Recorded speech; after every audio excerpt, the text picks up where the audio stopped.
자, 연방 공무원이 4만 명 이상 자발적인 해고를 선택했다라는 이야기가 오늘 백악관에서 나왔다고 아까 전해드렸죠. 수백만 명의 연방 정부 공무원들이 트럼프 행정부의 인수 제안을 받아들일까, 자발적 해고라는 것을 받아들일지 아니면 직장에 남을지 알려야 하는 마감일이 사실은 이제 오늘 밤이었습니다. 그런데 연방 판사가 그것을 다음 주 월요일까지는 일단 미뤄라라고 미뤄놓은 상황이고요. 다음 주가 되면은 연방 판사의 심리가 있을 것이고 이것을 진행을 할지 아니면 스톱을 할지 이런 판결이 나올 겁니다.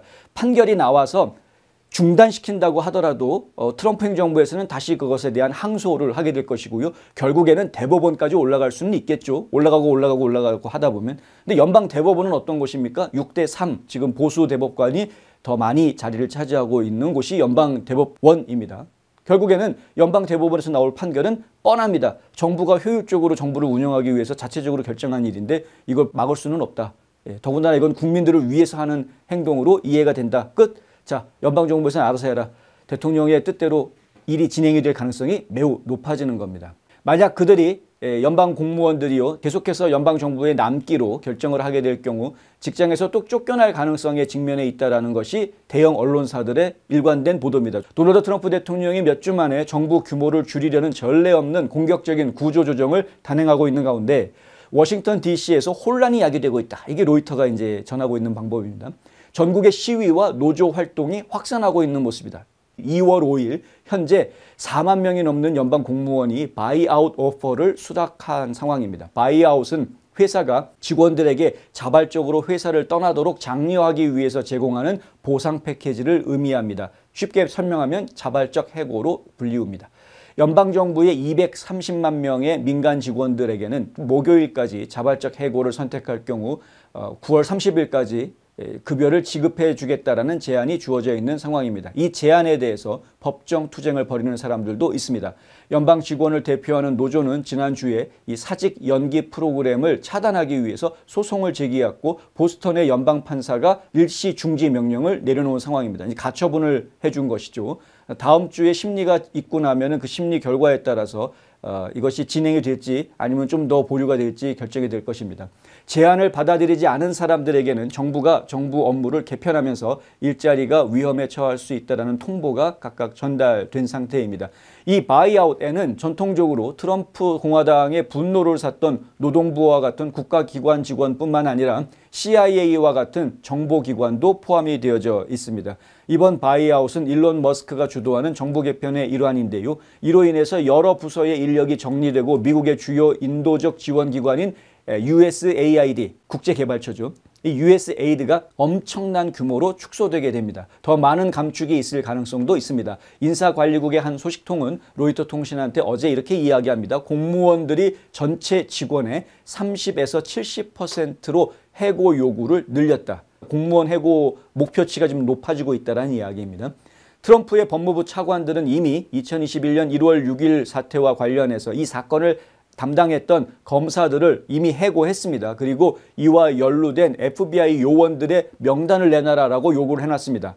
1월 6일 사태와 관련해서 거기에 조사하고 참여하고 관련이 되어져 있던 FBI 요원들 명단 내놔라 했는데 무려 관련된 요원 명단이 6천 명에 달할 것으로 지금 예상이 된다. 뭐 이런 이야기가 나와 있습니다. 적어도 5, 6천 명이 한꺼번에 FBI에서 해고될 가능성이 있다라는 보도도 나오고 있습니다. 백악관은 낭비성 지출을 줄이고 많은 보수주의자들이 대통령의 의제에 좌편향되고 반응하지 않는다고 생각하는 관료제를 슬림화하겠다라는 트럼프의 선거 공약을 따르고 있다. 이렇게 이야기합니다. 민주당은 미국 헌법이 의회에 지출 문제에 대한 권한을 부여하고 있기 때문에 이러한 노력은 불법이다라고 주장합니다. 익명을 요구한 복지보건부의 한 직원은 모두가 스트레스를 받고 좌절하고 있다. 분위기가 끔찍하다. 이런 말을 했다는 거죠. 로이터 통신도 지금 다른 데처럼 다 이런 식으로 분위기를 몰아가고 있습니다. 그러나 마이크 존슨 하원 의장이 기자회견을 가졌는데요. 어제 이 기자회견에서 뭐라고 이야기하느냐 하면 언론이 과잉 반응을 하고 있다. 이렇게 지적을 합니다.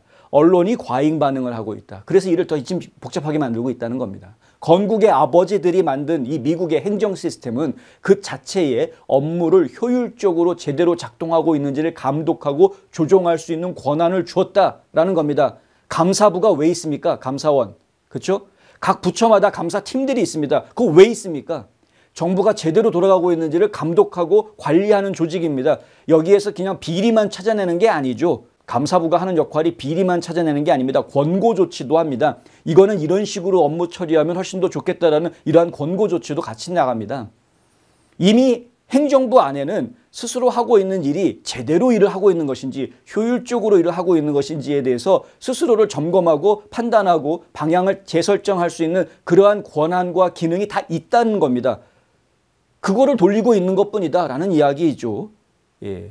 뭐 의회의 기능을 갖다가 침탈하고 이런 거 아니다 이겁니다. 존슨 의장은 의회가 예산 권한을 가지고 있다는 것 외에도 국민들이 낸 세금이 제대로 다뤄지고 있는지가 그들이 하는 일이다. 이러한 내부 감사를 통해서 이러한 활동을 하는 것이고 이를 통해 더 나은 발전을 가져올 수 있다. 그것이 미국 국민들이 요구하는 것이고 미국 국민들은 그러한 것을 받을 수 있는 자격이 충분히 있다. 이렇게 이야기를 합니다. 우리는 이를 위협으로 보지 않는다라는 말도 합니다. 뭐냐 하면은 아니 의회에서 예산을 결정하는 건데 이렇게 행정부에서 자기네 마음대로 막 예산 집행 가지고 뭐라고 어쩌고 저쩌고 이렇게 할 수 있는 칼을 막 들고 설칠 수 있는 것이냐, 이거는 의회의 권한을 침탈한 것 아니냐, 이런 이제 지적을 받았기 때문에 이 말이 나오는 건데요.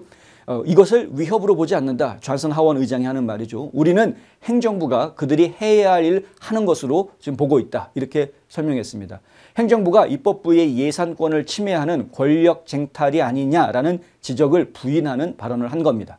존슨 의장은 콜롬비아에 트랜스젠더 오페라 지원금 보내고 에콰도르에다가 드래그쇼 지원하는 이런 말도 안 되는 예산들을 보내고 있었다라고 지적을 하고요. 미국은 36조 달러의 빚을 지고 있다. 이는 우리나라의 미래에 심각한 안보 위협이다라고 이야기합니다. 지금 국가 부채가 36조 달러. 근데 그 이자만 해도 벌써 1년에 이자만 내야 되는 것이 거의 1조 달러 가까이 든다는 거 아닙니까? 그 이자 비용이 심각한 건데요. 1년 미국 국방 예상보다 지금 많아졌다. 이자 내다가 나라 망하게 생겼다는 말까지 나올 수 있습니다. 지금 상황이 심각한 겁니다. 그래서 어떻게든 이 부채를 줄여야 한다라는 이야기. 부채를 줄인다라는 건 뭡니까? 빚을 갚아야 되는 것이고 그러면 정부가 흑자 운영을 해야 된다라는 이야기입니다.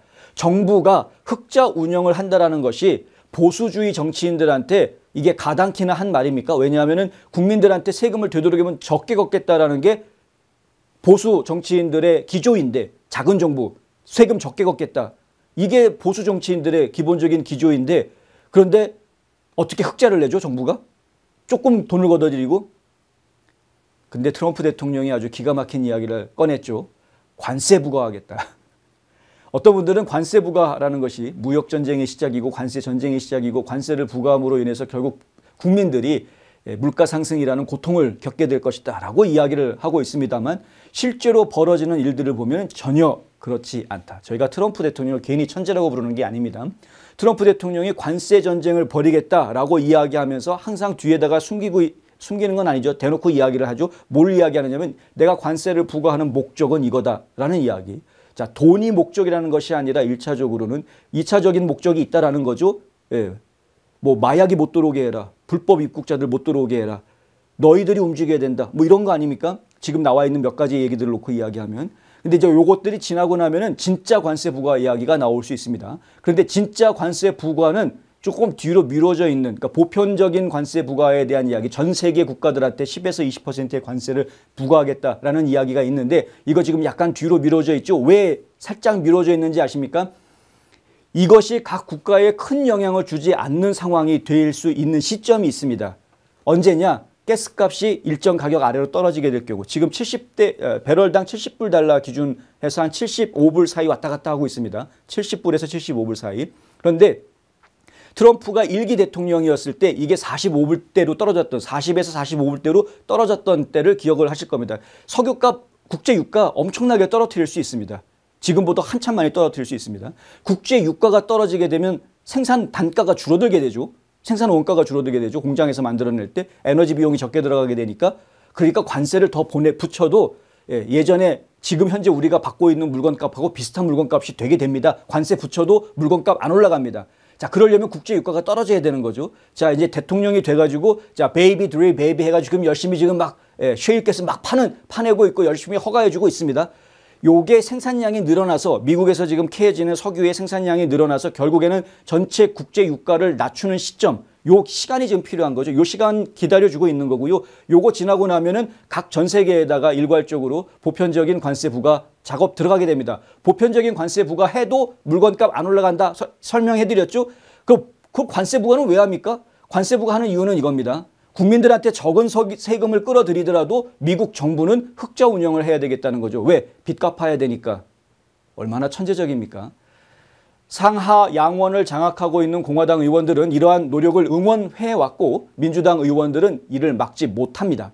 상원에서는 민주당 의원 47명 전원이 트럼프 대통령이 지명한 백악관 예산 책임자 러셀 보트에 대한 인준에 반대할 것으로 예상됩니다만 공화당 의원 53명이 찬성하면서 결국은 인준을 받을 것으로 예상이 됩니다. 트럼프 대통령이 세우고 있는 모든 계획들이 실질적으로 거의 다 진행이 될 가능성이 높습니다. 오늘 한 언론사에서는 트럼프 대통령이 취임한 지 17일밖에 되지 않았는데 그가 약속한 공약의 90%를 벌써 달성했다라는 보도까지 나오고 있는 상황입니다.